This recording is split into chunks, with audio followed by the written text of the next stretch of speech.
Hi, I'm Dr. Mac Adkins, founder and Chief Academic Officer with SmarterServices.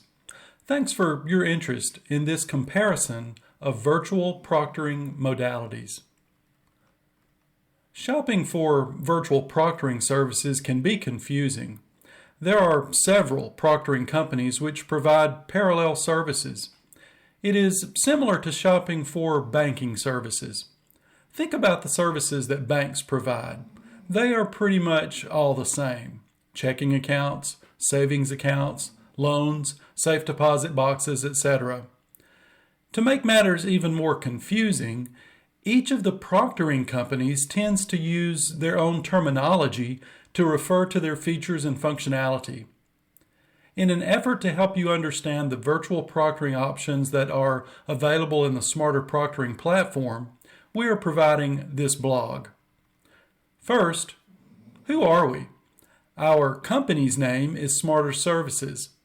We were founded in 2002, which makes us the oldest of all of the proctoring companies. Over our history, we have served millions of students from over 1,000 institutions. We provide 3 products: SmarterProctoring, SmarterID, and SmarterMeasure. This blog is referring to only SmarterProctoring. So what is SmarterProctoring? It is a multimodal proctoring process management system. That's a mouthful. What do we mean by that? Remember when I said that the services of most banks are similar? Well, what if there was a bank that, in addition to being a bank, also sold some grocery items? When you stop at that bank, in addition to withdrawing some funds, you could also conveniently pick up bread and milk. Well, one thing that differentiates SmarterProctoring from the other proctoring companies is that in addition to the standard forms of virtual proctoring, our platform also allows you to manage 4 types of face-to-face proctoring as well. This is really useful to students who, due to needed accommodations for disabilities or just personal preference, prefer to test in a face-to-face environment. Without ever leaving the course in their learning management system, students can schedule in the same place for face-to-face proctoring as they do for virtual proctoring. If a school is not using SmarterProctoring, then there is a confusing array of web-based forms, emails, spreadsheets, and post-it notes that are used to coordinate face-to-face proctoring. The face-to-face modalities that the SmarterProctoring platform manages are collegiate and professional testing centers, proctoring professionals such as HR directors at corporations, and instructor as proctor. But the topic of this blog is not face-to-face proctoring. It's about the differences in the virtual and hybrid proctoring modalities. The automated virtual proctoring engine within SmarterProctoring is the foundation of all other forms of virtual proctoring. All of the features and functionality that are included in automated virtual proctoring are a part of the other virtual modalities, which include hybrid virtual proctoring, record and review, and finally, live virtual proctoring. It may be helpful for you to understand how the automated virtual proctoring engine is the foundation of other modalities if you see it in action. So watch this 2-minute video to see how anomaly detection works in automated virtual proctoring. Here I am in a session. I'm in what's called the overview mode. I'm going to get into focused mode so I can show you them coming in real time, clicking on the annotations tab. We see some window blurred events already. Those will come up anytime a student is moving away from the exam tab. So right now I'm going to go to my desktop view and you can see I'm on Microsoft's website, and I'm actually going to switch around the tabs here, and window blurred events are going to come up there. So anytime the student gets away from the exam tab, that's where that annotation is going to be created. Whether that's opening up a different browser, or going to their email program, or even just a different tab, window blurred will show up. I'm going to show you some face detection events. I went back to the webcam mode, and I'm going to obscure my webcam, and you'll see no face detected came in at 1:12. The timer for this session is at the bottom left, and so that's how the proctor will see where this happened in the session. Here I go to obscure it again. 1:24, we got a no face detected.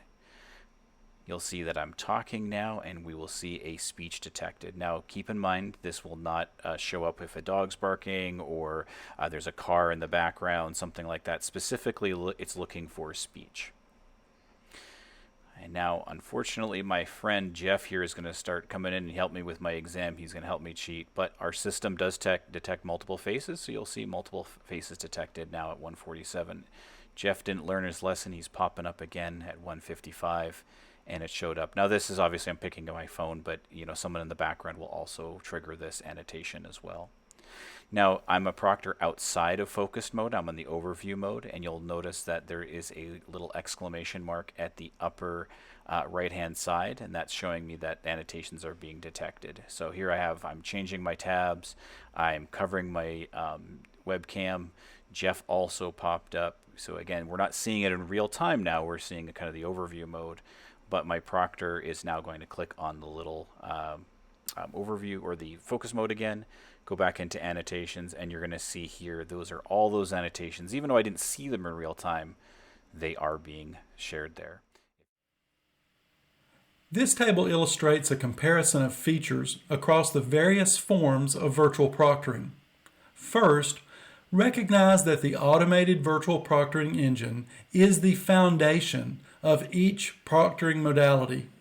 For each form of virtual proctoring, the following functions of the automated engine are operating: the test taker's face becoming missing, another face appearing, a different face appearing, voices being heard, blocking any computing activity outside of the browser, recording the webcam, screen, and audio, performing a room scan if requested, allowing only one screen, not multiple monitors, preventing additional tabs from being opened, disabling printing, preventing from using the clipboard, and not allowing right-clicking, blocking other extensions and developers' tools, and finally, verifying the test taker's ID. Recognize that all of those features just listed are present in all forms of virtual proctoring. Also present in all forms of virtual proctoring is that the entire exam session is recorded and user support is available 24/7, 365. There are differences in the various forms of virtual proctoring when it comes to when and by whom any anomalies are reviewed. For automated virtual proctoring, someone at the institution, often the faculty member, receives an anomaly report and does the review to determine if academic misconduct is present. For hybrid virtual proctoring, someone from the institution, which could be the faculty member, a testing center employee, a teaching assistant, or e-learning staff, are monitoring the session in real time, aided by artificial intelligence. For live virtual proctoring, a professional proctor who is a SmarterServices employee is monitoring the session in real time. For record and review, a professional proctor who is a SmarterServices employee reviews all anomalies but does it after the session has been completed. Because a live person is monitoring the session in real time for hybrid virtual proctoring and live virtual proctoring, if academic misconduct is detected, they have the capacity to intervene and stop the exam if necessary. This is not available for automated and record and review. For many institutions, this is an important factor. All modalities, except for automated virtual proctoring, have the benefit of human nuance making a determination regarding testing anomalies. This is helpful in circumstances such as when a child walks into the testing room, which would be flagged as a multiple face anomaly, but the human reviewer could immediately ascertain that it was not an incident of academic misconduct, and the exam would not be interrupted. Students are required to schedule in advance the two modalities which require a live human to monitor them, hybrid virtual proctoring and live virtual proctoring. But it is also true that for these two modalities, the live human can communicate with the student in real time during the exam if needed. Finally, automated virtual proctoring is the least expensive since no human is involved. Hybrid virtual proctoring is the same cost to the institution, but planning will need to be done for the time of the person from the institution that will be doing the review. Record and review is less expensive than live virtual proctoring since the professional review takes place after the exam. So, which proctoring modality is right for you? One benefit of using SmarterProctoring is that we do not force you to use only one modality. Other proctoring companies may only sell automated or live virtual proctoring. At SmarterServices, we feel that proctoring should not be a one-size-fits-all approach. We also recognize that faculty need proctoring options based on the rigor of the exam. Students also need options based on cost and personal circumstances. SmarterProctoring is the only proctoring service that provides 8 choices of proctoring modalities, 4 face-to-face, 3 virtual, and 1 hybrid. I trust that this blog has provided some clarification on the differences in proctoring modalities. We would love to be your proctoring provider. Please let us know if we can demonstrate our services to you. Thank you.